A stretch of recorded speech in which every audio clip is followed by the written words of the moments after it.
Yun po.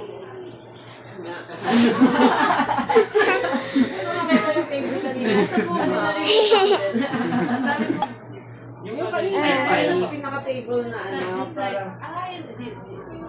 Ito po yun, ma'am. Dapat mapindot nitong edit data.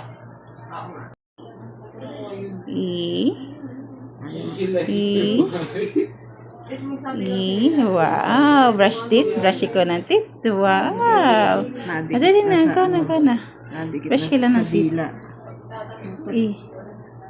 Brush teeth. Brush teeth. We have brush teeth. Yay! Okay na pa. Yung fluoride niya is 1,000 to 1,000. Okay po. Tapos, kung naglagay po ng toothpaste dun sa toothbrush, Apo. 6 months Tama. to 2 years old, so gabigas lang. Oo. Okay? So, hindi 56. kailangan magpunuin. Apo. Brushing time, at least 2 minutes, paikot-ikot, or labas pang Apo. At least 2 minutes or longer. Be sure bawat surfaces ng apron malinis. Okay. Tapos sa gabi, mas maganda po talaga is mag-brush na lang kayo, wag lang mag-bottle. Kasi pag babad siya doon, baka yun ang nagiging. Dahil po dun. Kaya hindi rin namin. Raok, ito na pang lecture mo sa labas. Joke lang.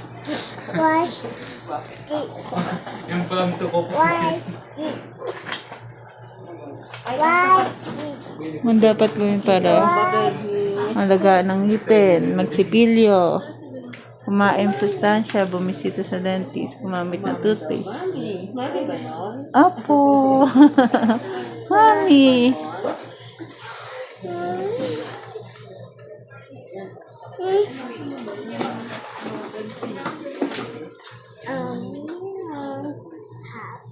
Ano yung pagpatulog ng bata sa gabi? Yung bata. Huwag ka ng dapat. Kasi pagbabad niya sa gabi. Kaya pala. Marunong ka lumabas?